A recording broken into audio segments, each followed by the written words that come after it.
Good day, strategy gamers, and welcome back to episode 21 of our Let's Play series, War in the East 2, Stalingrad to Berlin. In the last episode, we left off moving north to south along our ground movement phase front, and we ended it right around here in the Smolensk area.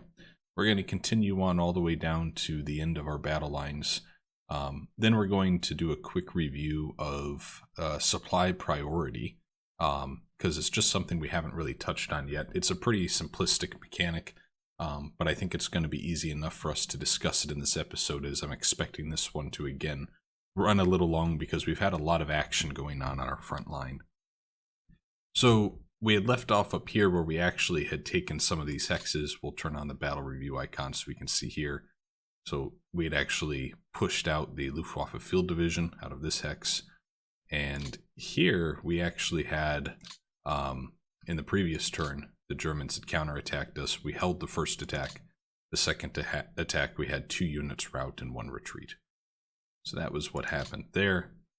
When we look just a little further down, we see that by Orel, they did try to push us back. They were successful in this hex, where we actually outnumbered them in terms of men on the ground and armored fighting. In every aspect, we outnumbered them, but we lost because of the preparation and fatigue of our units. So you look here and you see, we lost 26 armored fighting vehicles, simply because we weren't as prepared as they were. They had attacked with some Stug 3Bs, which are an SP gun, right? That's perfect for taking out things like the T-34. We see here the M3A1 Stuart, which is actually a bit of a light tank from the United States, which was a Lend-Lease tank that the Soviet Union had as part of that program amongst the Allies, right? So it wasn't only the it wasn't only the English that were getting the Lend-Lease artifacts from the United States. It was also the Soviet Union, although to a lesser extent. So with that wrapped up, we're now going to keep looking to see where we have opportunity and where we might want to push or where we might want to hold along the front line. I think in this area, we really are probably just going to hold out a little longer. The only one that might make sense is right here with this infantry division. But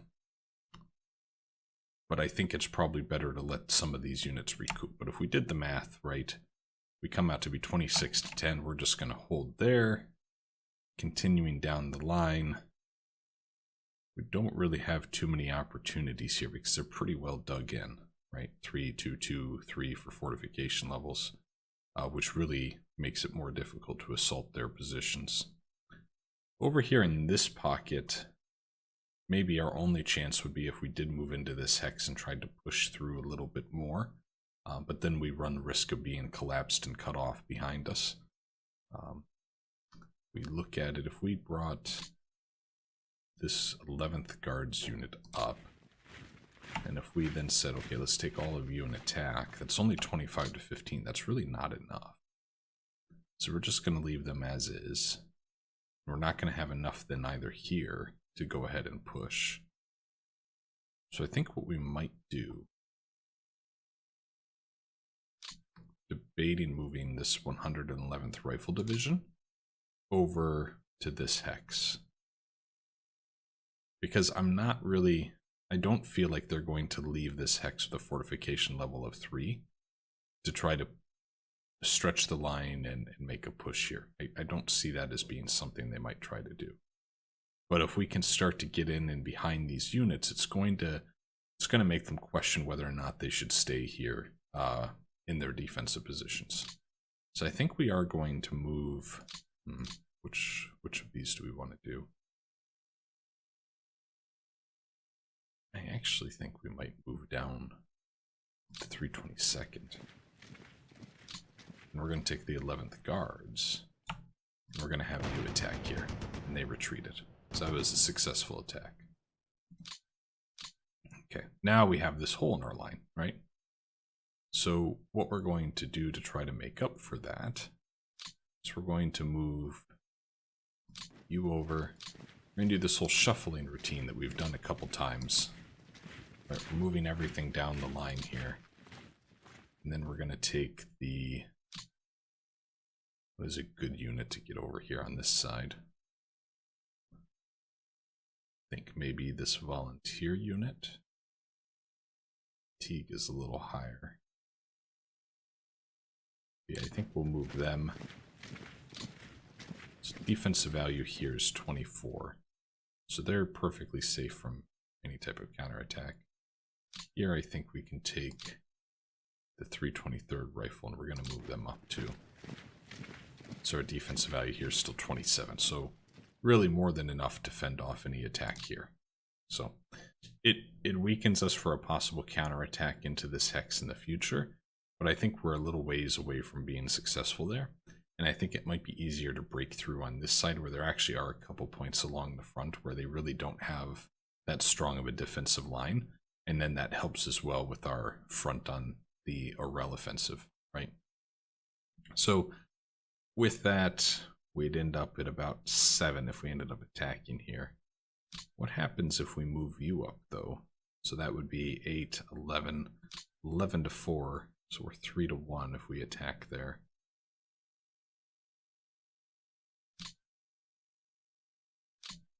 Yeah, we're going to move you here, you here. We're going to take both of you and we're going to attack. So we're getting a little creative here. We're getting on the offensive. And they both retreated. Excellent news. Okay. Pretty happy with how that turned out. And our defensive value is 8. And call it 8 again. So more than enough to hold here. I don't envision they're going to try to move in between these two hexes. If they do, I mean, it's just going to be quite easy for us to counterattack considering the guards and 322nd Rifle Division we have here. So we're probably okay. What I was planning on is maybe taking this stack that was actually pushed back in the previous turn, moving them up here to this city. But I don't think we're going to do that. I think what we're going to do is take them. We're going to... I'm hesitant to move them right back into the hex that we were pushed out of a moment ago. When we look here, we probably can counterattack, I think. Yeah, so let's take this 14th Guards unit. We're just going to do a hasty attack. They retreated. Okay. And then if we look here, we take the entire stack, that's 2 to 1. I think we're going to push. Yep, we're going to push. They retreated again. Then we're going to take one of these rifle divisions and we're going to move them up into that hex as reinforcement. That's good stuff, I think. Just to try to prevent them getting smart with some type of counterattack. And I think we're just going to hold this as is. Yes, we have a bit of an opening, but it really doesn't seem like they have enough forces to have a material impact in some type of push or offensive here. And if they do, I think it just makes our offensive against Orel even easier to manage. Down here, the only opportunity we'd really have would probably be against this unit, which is defensive value 5. We can get ourselves up to 9.8, so probably isn't going to happen there. Defensive value in this hex is 6, so that's enough to counter here. Alright, so there's that. Now, if you remember what we had done in the previous turn, was we have here this 3rd army, which has been assaulting Orel. We had actually brought in 7 divisions from our reserve theater box to come up and help take Orel. So we're going to go ahead and select those, right? So it's these divisions and then the surrounding hexes here also have them. And we're going to move these down the Orel front using freight, I think, by train. Yeah, so I think we're going to move you all the way here. And we should have enough movement points then to actually disembark them from the rail line, I think, which would be really nice.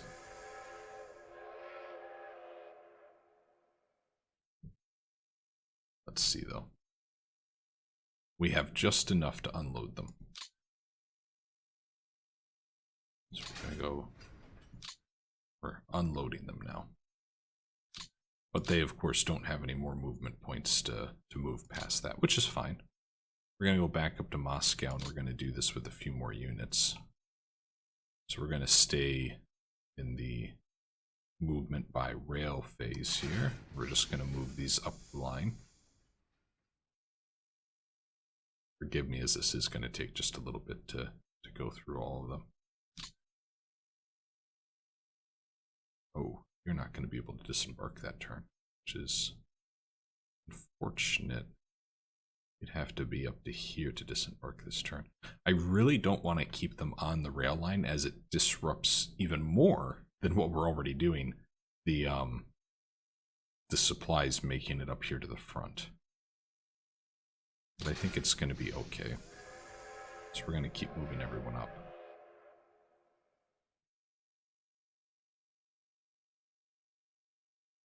Okay. And what else do we have here? 67th Rifle Division, same deal. Move you up.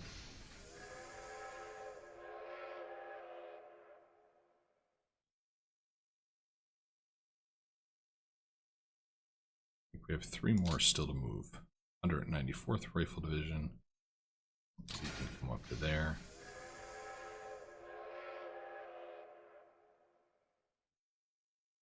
The very nice thing about doing this is that although it disrupts our supplies getting to the front a little, it means these units really don't incur any fatigue from moving like this, right? Which is of huge benefit when we consider how quickly can we get them into the action. We don't need to let them sit back and recover fatigue and build up combat prep. We just have to worry about their combat prep increasing. I think we have 1 more, maybe 2. I think it's just... Was that actually all of them? I think that was all of them. Okay. These are all part of the Moscow defense. Yeah, and these are frozen for 2 more turns still, so nothing we can do there. I'm going to take this off movement by rail mode. We see that they don't have more than 100 strategic movement points to disembark from the rail line. This one does, though. This one I can take off. Okay. And then we're going to actually take all of these and we're going to attach them to the Third Army, right? That's who we want them to be part of in this offensive. Third Army. Good, good. Have others? Yes, we don't need to change you though. So you're going to also change to Third Army. I want to see if I can't find the Third Army. Just want to take a look here. They've had a pretty good record. 10 wins, 4 losses. It looks like one of those losses was just in this last turn. So we have assigned to them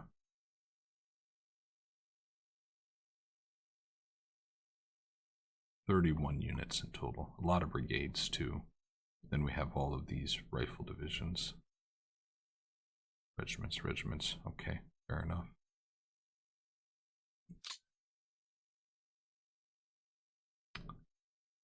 Trying to think where we might see this.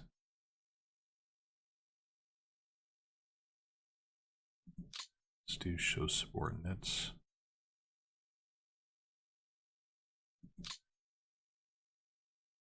Yakov Kreiser.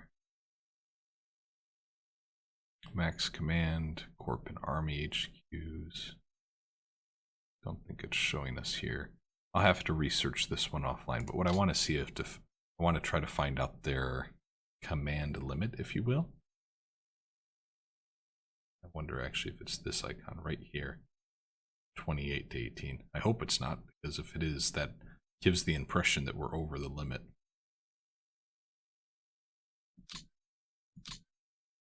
Where else can I find that? Let's see. Okay, so I think I figured this out. The first number here it's how many command points worth of units you currently have assigned to that HQ. So we have 28 assigned, and different sizes of units take up different command points. So a division takes 2 command points, a brigade takes 1 command point, and there's different ratings and such we may go over in a later episode.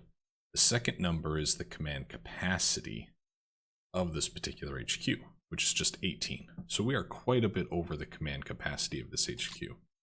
So what we will do next turn is we're going to assign probably 3 or 4 of the divisions to the 61st Army, and maybe 1 to the 48th, but for the most part we're going to assign them to the 61st Army and split the weight there, because they can take 12 more command points, whereas we can only, we need to get rid of 10. So we'll send a total of 5 divisions to the 61st Army in the next turn. And then what I think we'll do is we'll probably have them assigned here, and we'll have them be kind of the western flank of our encirclement of Urel. So we'll have them keep pushing through here. And I think this will work out nicely. But I made a bit of a snafu there by just automatically assigning them to the 3rd Army, because now they are quite a bit over their command capacity. It's not the end of the world. We just have some penalties that would incur with supply and battle and such, but it'll all be okay. No worries there. Do want to see where all these units are getting their supply from. It does look like it's this depot right here near the front, which is good. That is encouraging. So we'll take that off. Take off the supplies. So carrying right along, I think that sums everything up around Urel. We've brought in our reinforcements from the reserve theater box. Moving over and down the line, probably would be able to knock out this Luftwaffe field division. The challenge is they have this LAH SS Panzergrenadier division with 20 combat value sitting right there. And at the moment, that's not a big deal because we have about 22 defensive combat value and 8 combat value here. So actually, I would argue to say these 2 units are at a bit of risk because they actually are quite outnumbered on this front. I'm trying to search my memory to see if I can recall whether or not they moved these units up in the last turn. I feel like they may have. I know I've seen this along on the front lines, but I don't remember if it's positioned here specifically. So when we look at all of these units, I think it might make sense to say, do we take this 74th Rifle Division and move them over here? And then do we take the 307th Rifle Division and move them here? So then that really helps our defensive position of these units. I dare say we'll even take this 15th Rifle Division down here. Right? So now, this unit it's vulnerable to attack from these 3 units. And rough math, these 2 are 36, round this to 20. So we got 56 combat value worth of attack. And we now have 26 combat value worth of defense. So that is just 2 to 1. Which I'm not super excited about, but it's better than being the 5 to 1 that we were until we made those moves. So there we actually did some movement that was more defensive in nature, kind of a new thing for us here on this show. But we got to explore all different tactics and flavors of combat, right? I don't know that we're going to actively press against this 1st Luftwaffe Field Division considering all of that. The only reason that I might want to is I do have an interest in keeping this particular hex at a 0 fortification level. So that way we do maintain an area where we can break out along the front line. But considering the strength of these units, I think we're just going to let them build up their combat prep. And actually this unit looks like it's a little lower on supply. So that's even more reason to probably just leave them be. Okay. When we look at where our supply depots are and where they're getting supplies from, seems like you would probably be better positioned somewhere else. I don't know there is a good position for you. If I move you over there, it's probably too far. So we might just have to keep you right where you are. Moving right along, moving right along. Here they're pretty well fortified along the front. Again, we have this situation where we have this Wiking SS Panzergrenadier Division. But our defensive values in these two hexes are plenty to defend against them, so I'm not worried here. Don't have enough to counterattack here, so we keep moving down the line. One of these I am remembering we had said to ourselves, at all costs, don't be aggressive with one of these stacks, one of these armies here, because they were just completely rampant with fatigue, but I'm not seeing where they were. We'll keep our eye out for them, though. Right here, this unit's kind of sitting in the reserve a little. This brigade is. Our defensive value here comes out to be about 20, which is more than enough to defend against even all three of them attacking at once. Here, we're at 3.2, which is not enough. So we're actually going to move up this rifle brigade to try to help there. It's not great, but now it's at least 5. They attack, that's 17. So it would be a pretty close fight. Okay. There's that. Moving along, boy, we're looking really weak with some of these units, though. And again, it looks like there's some supply issues happening here, which is kind of understandable considering that we're starting to get to supply depots, right? It's like this supply depot is supplying these units, but it's also supplying all of these way over here. So it makes sense that we have some units here that are a little lower on supply. I think, though, that we may, even given the supply situation, I remember we're sitting here thinking about how if we can press here, it might really put the pressure on them to reevaluate these lines. Yeah, you know, the more I look at it, the more I look at like this Panzer Grenadier Division, and I wonder if it wasn't down here. Because I feel like this entire line was much more fortified in our last turn. So I think they have retreated in some of these areas. And that shows also from the fortification levels that are present now. So I think what we might do, I'm really tempted to move. Oh boy, if we move them though, we exhaust them to... But if we move this motorized brigade, there we go.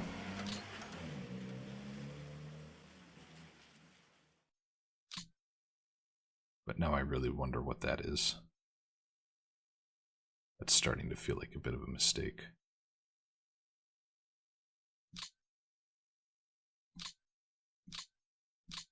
Yeah, let's get out of there. So we're going to pull you back. Your fatigue is super high now, but at the very least you're not going to get completely crushed by that armor. We'll move down this rifle division to try to help reinforce you. And we will take this rifle corps here. So that then is at the very least a defensive value of about 6. Should be enough to repel anything there. They would have to move up here.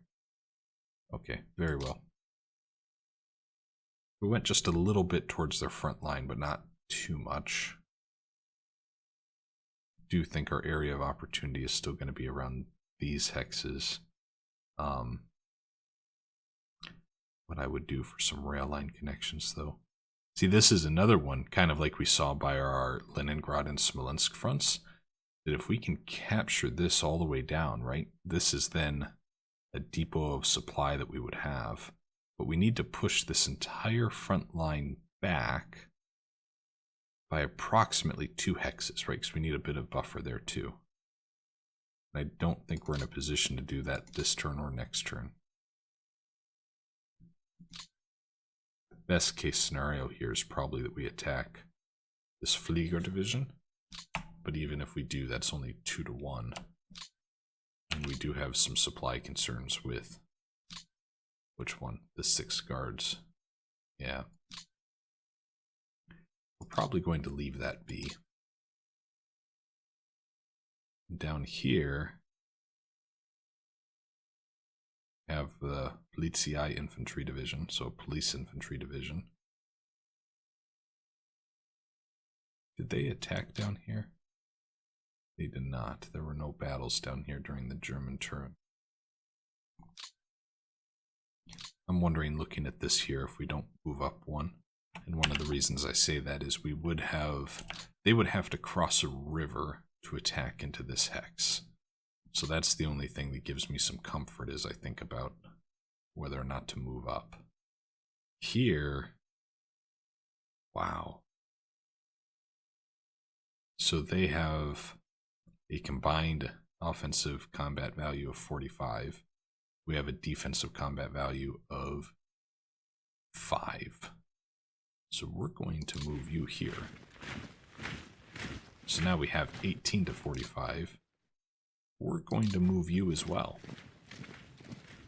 So now we have a total of 20 combat defensive value versus their 45, which is probably just about as good as we're going to get. Okay. Very good. Don't think we're going to attack the Polizei division. I just wonder if we don't take this unit and help reinforce against this hex. Over here again, you see they've started to form this front line. And if we look at where they formed it, I do not think this is coincidence, right? They are protecting this rail line. And they're also then trying to create depots, I'm sure, that are off the rail line that then improve the ability for resupply to get to these units. Because they have some units that have some pretty serious supply issues here. So I'm encouraged by that. Considering we do still have supply opportunities over here, I don't think we're actually going to move any of these units forward. One exception might be moving this guards unit here. And the reason I do that is I just kind of want to get up against the river here, right? So they have to cross over that river to get to us. Yeah, so I think we're going to move you here. We'll move you down here to this river. Right, so we're just trying to create our own defensive line here. And then we're going to take this cavalry unit. We're going to move you up to the river again. So we're finding our own geography to try to use to our advantage. And again, because we have these spaced out with an empty hex in between each, these also represent zone of controls that would make it very difficult for them to try to break through and encircle any of these units. So we moved them up just a little bit. Yeah, because all of this is going to... Look how close we are to Rostov. My goodness. They must be getting a little worried, I think.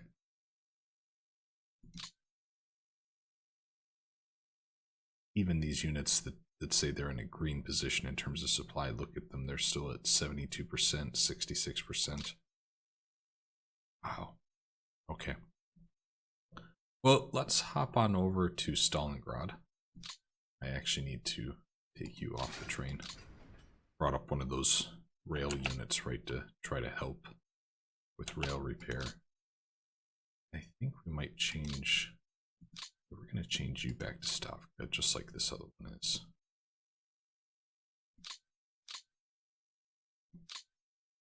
Go to HHQ and Stavka. There we go. Actually, I want to look at something. Our other rail units that we're repairing over here, were they allocated to Stavka or local HQ? Stavka. Okay, so I think that's right. Stalingrad. What to do about Stalingrad? So if you remember last episode, we really did have more difficulty than we probably anticipated trying to break through. I'm expecting the same again. Without a doubt, I think the easiest for us probably to attack is going to be here where they have this security division, as their fortification level is only 1. So let's just right off the bat see if we took all of these units around that and attacked. It's 23-4. I think it probably makes sense to be that aggressive. But what if we took these and had them attack? That's 16.9-4. The reason I say that is I would like to kind of take this unit to help maybe with this attack. Yes, we're going to go ahead here. Don't tell me they held. They held. Oh, no. Alright, so if we take all of you and attack, 6.8-4, let's do it. They surrendered. Okay, good. Our aggression paid off there. Now what we're going to do is move up like this rifle division. We're going to move up your 14th Guard here. And I think the 159th maybe. What's one of our strongest units we have available on the rear that we can pull up? Probably going to do the 47th Guard unit. That's now a stack of 3. All of these attacked. 23-55. Not quite cutting it. What if we took all of you and attacked here? 30-28. That doesn't seem too great, does it? For all of you, at least combat value 2. You're a 1. We don't want you there. Take you off. I'm going to move you here. And then here, I think we can probably... Yeah, so let's...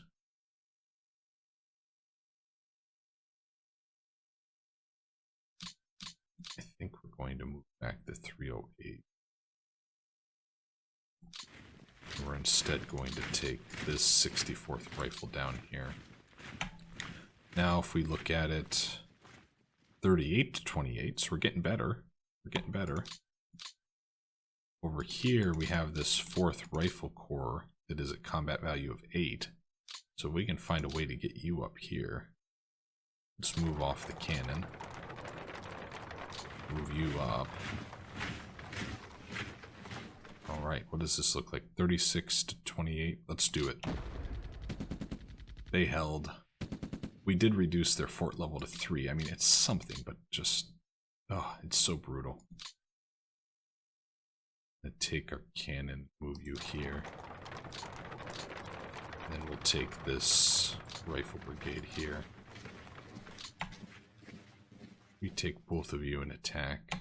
It's not even close, is it? Take you and attack. That's really not close. I'm tempted to attack here knowing we will lose simply to reduce the fortification level and force them to expend supplies. So I think we're going to do that. We're going to attack here. But we didn't reduce their fortification level, which is unfortunate. Okay, so I think we have to live with just having taken out the singular hex this turn. Don't think we have any room to move any of you guys up. So we'll leave everything kind of as is there. Okay. We look at our rail here. Don't know that we can repair that one yet with it being next to an enemy hex. So really, what is the hex that we really need here? Is it these two? Yeah, so if we take this hex, that then gives us a rail line down through, but it is a little irrelevant because as long as these are bordering enemy controlled hexes, freight's not going to pass through. So really there is no option but to take them out of all of these because they have a border along the entire rail line. But that's okay. We will keep pressing. Continue to have victories here, so that's fine. That's fine. Moving back down to our advances near Rostov. Trying to think. We want to be a little more aggressive here to connect these two forces. Like, that's the question on my mind right now. So for example, we took you all the way up there. Feels a little ridiculous, but because these units right now are being supplied from that depot. And I worry that we're getting close to that. Well, no, we're probably not close to 30 hexes. Yeah, no, we're about halfway to 30. So we probably could make it. Over here, they're probably closer to 30 than we are in the north. Let's first, because we have a lot less risk here by moving this unit up. Let's see what we find. No units at all. None. It does kind of feel like we should take advantage of this. Let's just kind of recon and force here, right? Is there anything near Rostov? Okay. We finally found an enemy unit. Finally. Okay.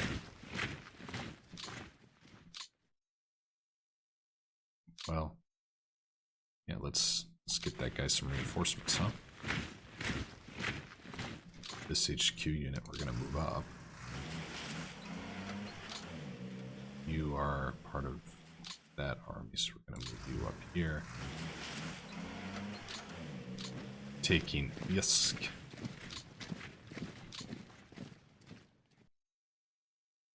Move you up here.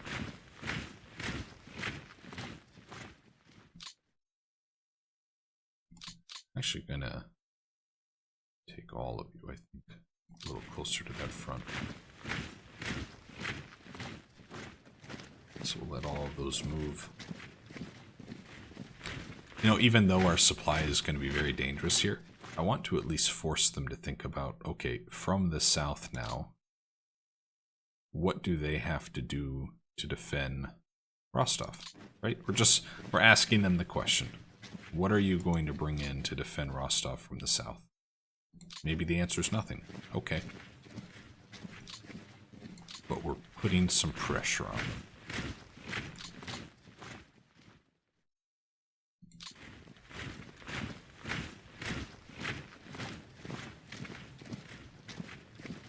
I think, yeah, you're part of that same army. I think we need to move you even further up.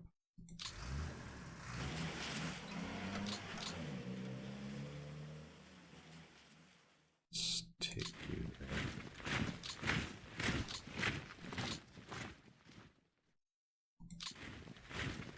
Okay. Yeah, you know what? Let's go exploring.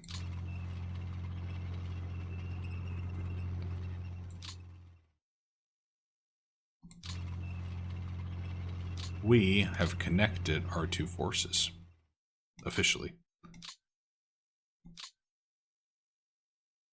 So let's take just a couple of you. And we're just going to build a bit of a front line here with zone of control. Take like you, this rifle division here. You up. Again, we're not going crazy here, right? We're just advancing a little bit. Also take you up here. Ah, shoot. Let's assign you to the 65th Army. Should have caught that. What did I say? 65th Army? Was that it?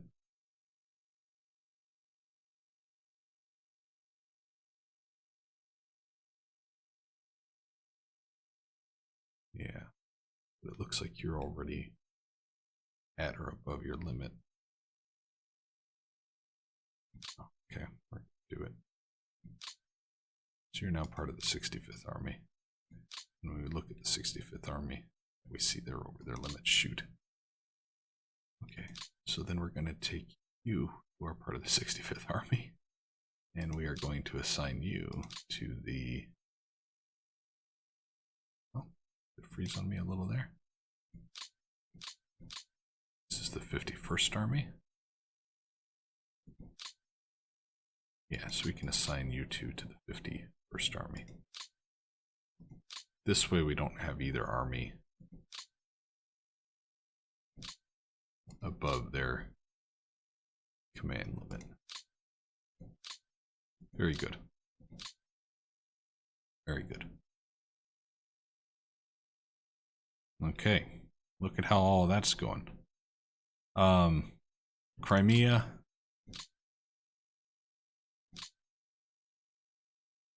Yeah, I think we just need to keep letting these guys kind of reinforce themselves. So when we look at you, TOE is not bad, but certainly it could be improved. Things that you would want sieging across a ferry, like orders, right, aren't really looking so great for you. Let's just bring you up here. Actually, you're a rifle corps. We should get you on here. That naval rifle brigade, I don't really care about you. I say that, of course, with love and affection. But if I have a rifle corps, I want you on refit. On my HQ. You can come off refit. Oh, I didn't want reserve. There you go. Now you're ready. We're not even going to try, I don't think, just because these guys need both supplies and a refit. But if we have a rifle corps here, right, so when we look at their TOE, they have a long ways to go, right? They're only at half strength in terms of men. So this should get to about 25,000 men when it's all fully reinforced. Question is, how long is that going to take, given its geographic location, right? But that's something. We have Railroad Construction Brigade. Hopefully you are making progress. You are! Look! We have our railroads starting to be repaired here. That's fantastic news. Oh, truly, that is quite good news. I'm not sure what best order it's going to go in, but there is no quick and fast way to get over here towards the Crimean Peninsula, so that's okay. In all actuality, it's probably more realistic and better if the rail line up towards Rostov is repaired first. So that's okay. These units over here, now that we know we have this line established, it really would kind of behoove us to say, well, why are they sitting in the middle of nothing when we know in front of them is nothing, right? All of these units that can be said for. If there's no units here, well, if they're going to be out of supply, they might as well be out of supply next to their compatriots, right? Because they're pulling from all the way back here. But I think we move them here. It's probably going to switch its supply down to there. You're already pulling from up near Stalingrad. So yeah, I think it just makes sense to have these units all advance. And have them join this front line, right?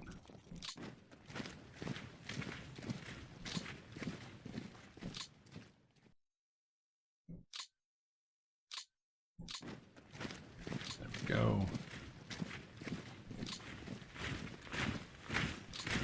Take this entire stack and move them up.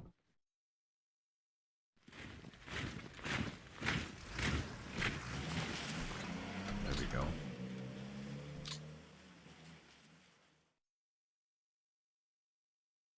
Just to do a bit of painting the map, we're going to move you north of that lake to get that hex. And then you're going to move south of the lake. There we go. this entire stack and actually no. I want the 1/10 to go ahead. Now we'll take the stack. Move them up here. Not bad, not bad. Come up.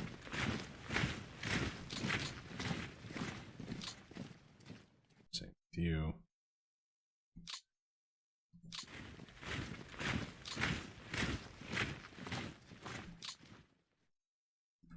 You know, this is a very inhumane thing to be doing with these troops right now. They are so out of supply. It is the middle of winter. There is consistent snowfall. And I'm pushing them through this open country with no supply and limited food stuff. But it just doesn't make sense to have them sit in the middle of nowhere, out of supply, when instead they could join the other forces that we have up here.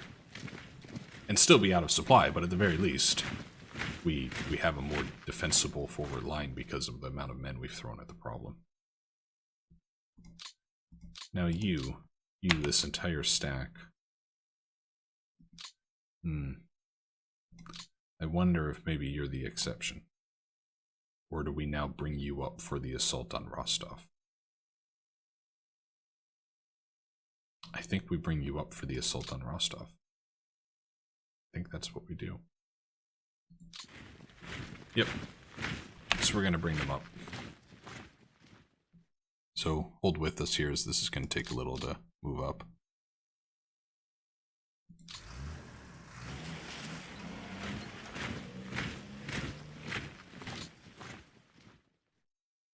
You can go all the way here. The HQ unit I'm going to put here.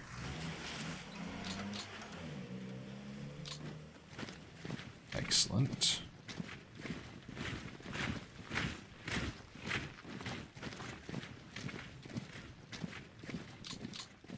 Just slowly moving entire armies north towards Rostov. No big deal. Nothing to see here. The other thing we're going to do before we finish up our ground phase and look over supply priority is we're probably going to take a look at the HQ units that we have down in this Caucasus front to make sure that they're not sitting too far behind, as it probably is more logical for them to move up here, say to Krasnodar as an example. Yeah, all of you HQs, yeah, you can all come up here, I think. Does that hex actually make the most sense while everything's in transit? I think it does. Yeah. Kind of does the best of capturing most of the units.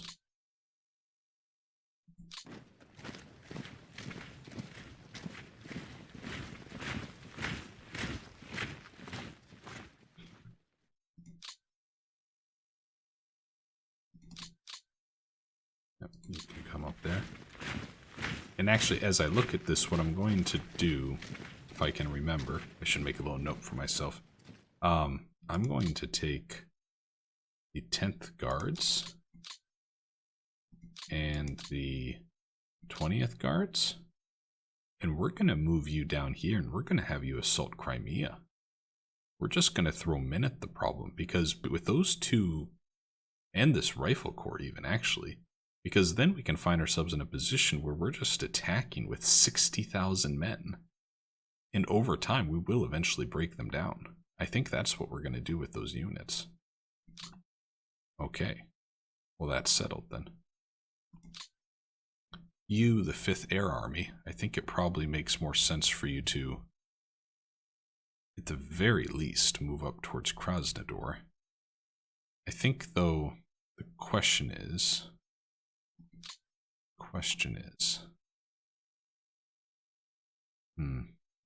Yeah, I think we're going to move you up here to Krasnodar. Or do we move you over here and the 5th Air Army is purely focused on assaulting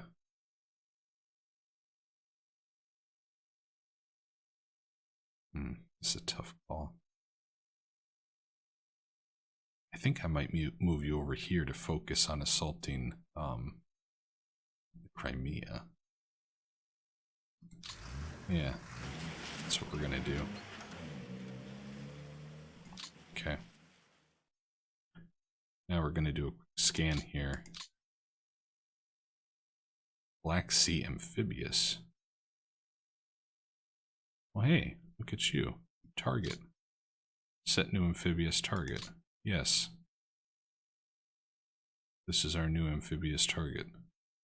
I like this idea.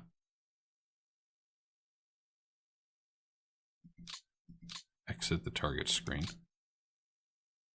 I want to go back to you. I'm going to move you up here, I think.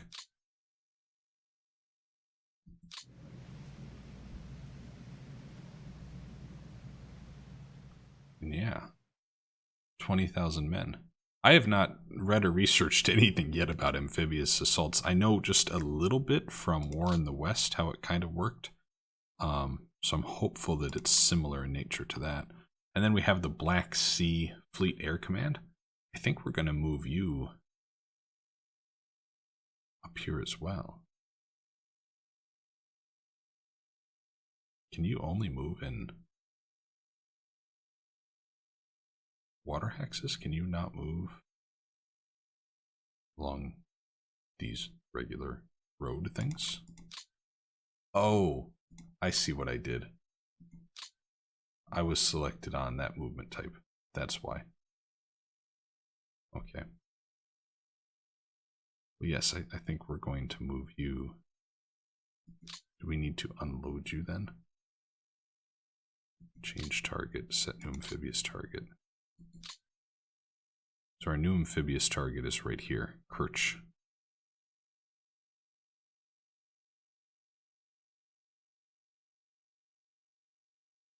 We want to set it here.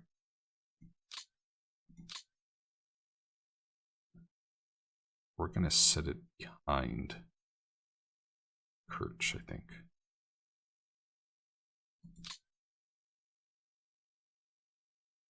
think. Yeah, so we can kind of get in behind them maybe. What if we set it over here? Let's do that. I like that better. The reason I like that better is I'm hopeful this means if we can actually take that hex, it means we can cut off their supply along that rail line. So let's do that. Okay, fair enough. Boy, tons of action this turn. Turn 11 has been very exciting. Here we have the Train Caucus front, and this is one of those units I think makes a heck of a lot of sense to move up. At the very least to Krasnodar, but frankly probably even closer than that. So for now we're going to move them to Armavir. And that then gets us closer to all of our HQ units that are pushing forward here. Okay. And then we also had... Hey, are you a rail repair unit? I don't think you are. You are. What the heck? Why aren't you repairing railroads? There are so many railroads to be repaired. Do you not see this? My goodness. Please do it. Okay, I'm going to try moving you up to see if we can kind of force the situation of please start repairing. I thought that was automatic though. And then the 4th Air Army. Again, I think we can move you up. It doesn't make sense to have you all the way back there in the rears. And what will happen then is when the weather clears, we will set our Air Army settings to an advanced mode, which means they will follow along with the HQ units that they are assigned to. Okay, so that's done. What do we have back here? Rifle divisions. We have rifle divisions. I'm going to leave you just where you are, I think. Okay. Talk about exciting, huh? Coming up on time for the episode. So I think we're just going to do a very, very high level of supply priority. Okay. So you can set priority of units, armies, etc., which then it goes in this kind of hierarchy level list of, are they going to get supplies before other units? So you can set lower priority for units that maybe aren't on the offensive versus those that, hey, you know what, we got a lot going on here. These guys should be of the highest supply priority, right? And I think what we will do is one of the greatest priorities we have along our entire campaign front is to eliminate Stalingrad resistance. So what we're going to do is change our supply priority of the 66 Army to very high, but it looks like it's already set very high. All of these are set very high. Why are they all set very high? That seems a little useless then. Okay. So what that tells me is we probably have to go through and say which units shouldn't have a high priority. And some examples that spring to mind are right here. And you're already supply priority 3. I'm going to knock you down even more. I'm going to say supply priority is 2 for all of you. Okay? Because while you are pushing south on Rostov, even if you were a high supply priority level, the restriction of how much you're getting in terms of supplies and equipment is based off geography and rail lines, not your priority. That's the limiting factor with you. Over here, the 56 Army, I'm going to change you to a very high supply priority because I do firmly believe if we can break through here into the Crimea, this could be a game changer for us. If we can actually get and put pressure on Sevastopol and kind of the underbelly of Ukraine without having to slog our way through Rostov, Stalino, Odessa, etc. So I'm optimistic there. Let's now just go through and from north to south go through our HQ units and see, you know, where do we need lower supply priority? And I think up here near Leningrad, I would even dare say that these guys go to a low supply priority level. Because we are simply not on the offensive here. We are dug in and we are holding. We're not consuming ammunition and fuel to try to push here. And if you get a little low on supplies in this front, okay, I'm fine with that. These HQ units, I think supply priority 3 probably makes sense for them because we want to be able to take advantage of a breakout if it comes. Although I think I'm going to say you get supply priority 4.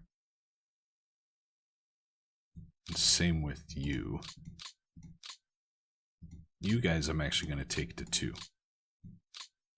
And my reasoning here for this is these hexes are not where the breakout will be. It will be here north of Lake Ilmen. Coming down to Lake Ilmen, these guys have to be at 4. Right? We have to push through in these pockets. So these are all going to get changed to 4. They are some of the more important units. Okay? Down here, you guys are on medium.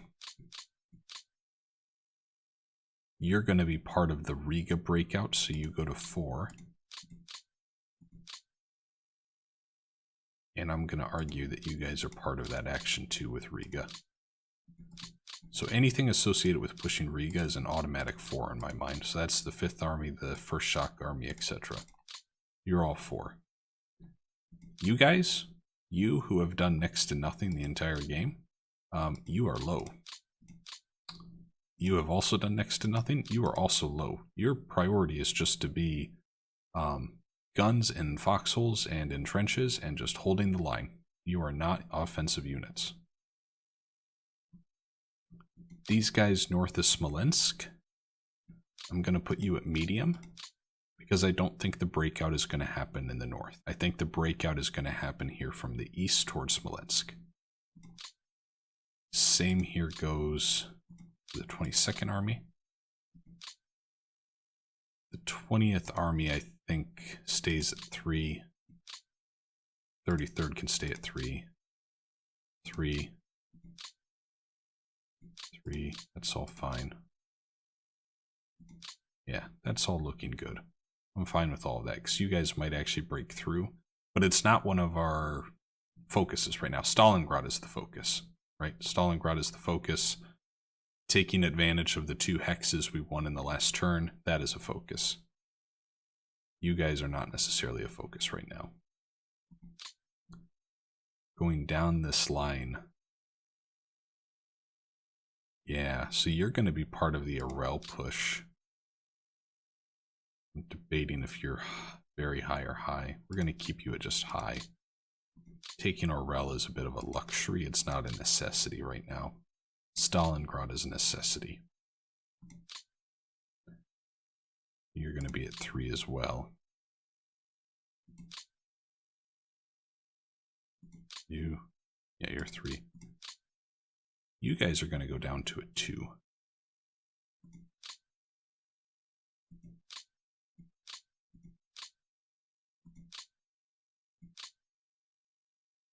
Yeah, I think that makes sense. Supply priority 2, 2, 2. That all makes sense to me. Down here, again, getting closer to Stalingrad, you can be 3. And I think you are also a 3. You are a 3. And 3. Can't stress enough the importance of 4, right, being the necessities. You guys holding this line with no one anywhere near contact of you, you're not a necessity. You're important. Do not get me wrong, but it is not a necessity. I am very happy with how all of this turned out, right? Because just look at how much we've been able to consolidate our front, and when we get everything moved up here and we start pushing west, I mean, this entire bubble stretched out to the Caspian Sea and around, occupying, well, near Grozny, Krasnodar, Maikop. All of this was one huge encirclement, but now we've crushed it. To be fair, the Germans kind of gave it to us, but we're going to talk in propagandist terms here, not necessarily realist. You, I think, go to a 2. Okay. So that's supply priority. It's just one more thing to kind of micromanage every now and then. I wouldn't necessarily recommend every single turn reviewing every supply priority. But I think it's something to maybe every 3 or 4 turns just think about. And think about them as your specific breakouts or strategic objectives change. With all of that, we're going to do our usual paranoia, click on the AI to manage depots, because I can't recall if we had done that. And then we're going to go ahead and wrap up the turn. I'm going to look at Moscow one last time. And I'm going to look at our commander's report, not commander's report, our reinforcement withdrawal schedule one more time.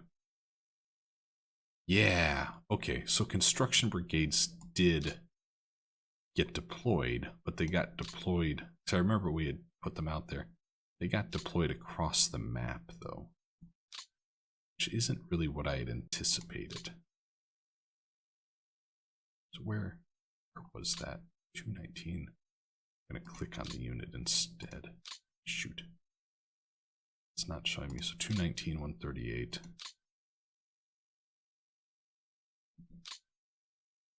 So 219's over here. 138. So here's one of them. Their supplies are pretty low. You have no movement this turn. Okay. We might see about moving you over near Stalingrad. because I cannot stress the importance of looking at this rail map, right? Of getting this red solved for. Because if we can get this rail line going south all the way to the encirclement of Rostov, my goodness, that is so critical. It's also very important that we get all of this work finished before peak summer, because we don't want to be victim to a German counteroffensive with an entire front that we're managing out of supply, right? That's key. So now we're going to go ahead and end turn. Overall express some satisfaction of how turn 11 went. These episodes did get pretty long because we've had so much to do.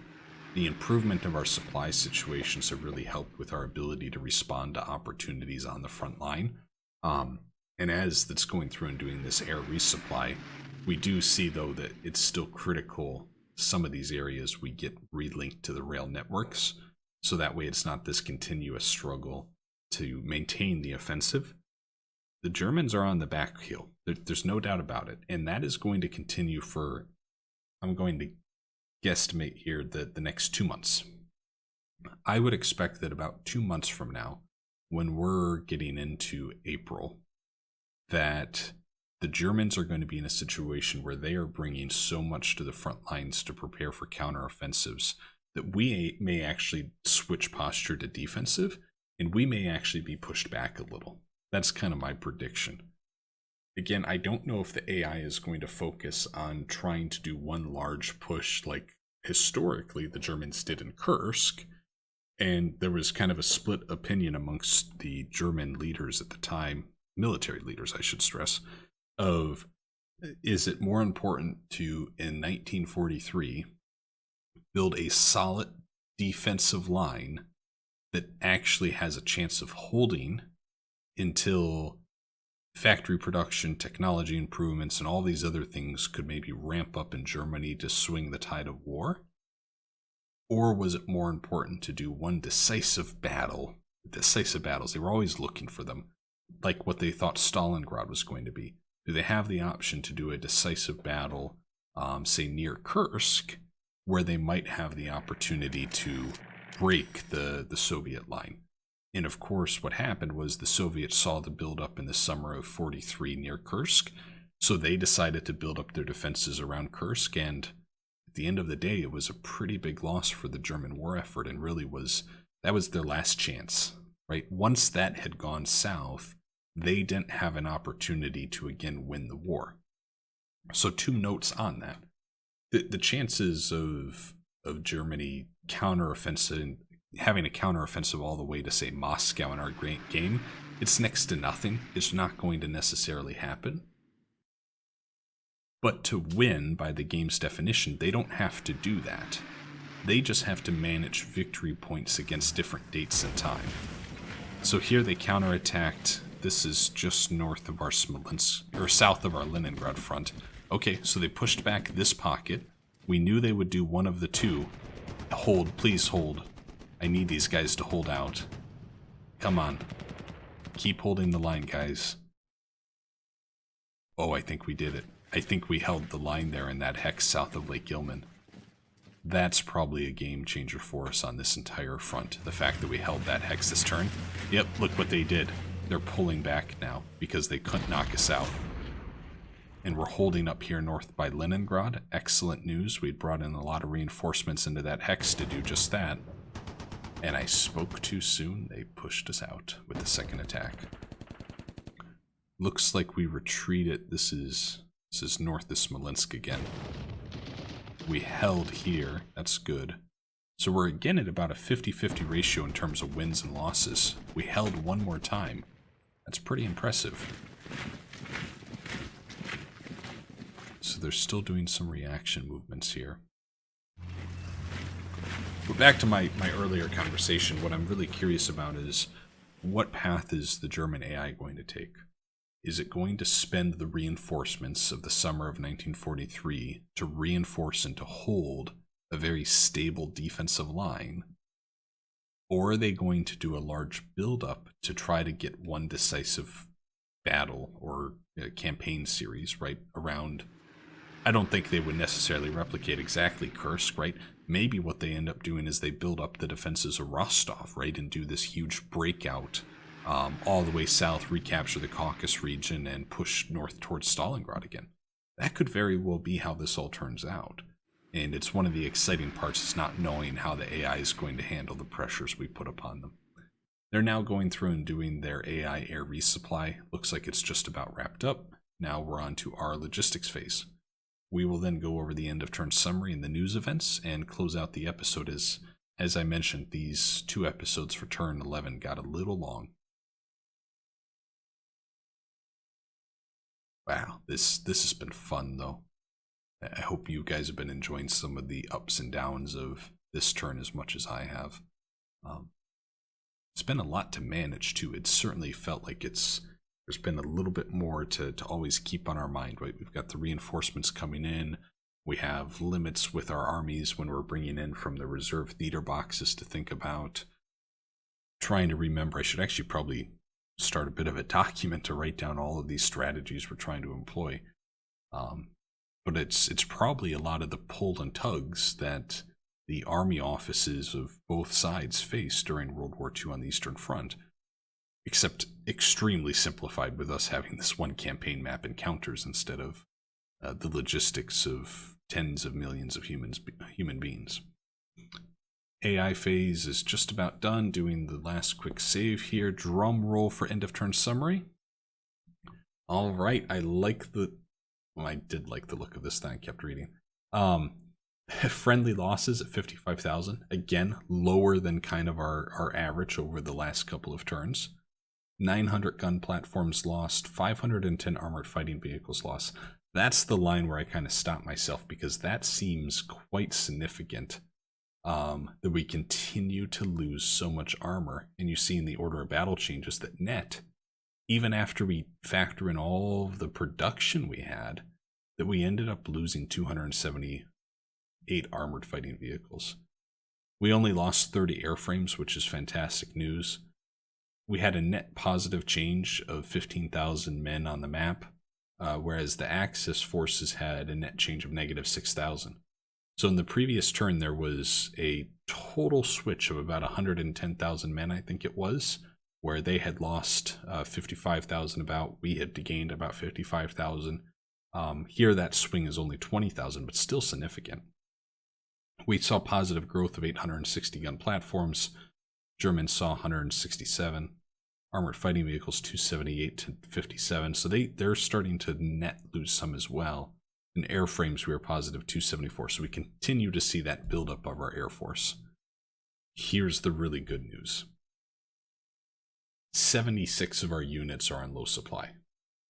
So we have almost cut it to half of what we were at a high point in turn 9.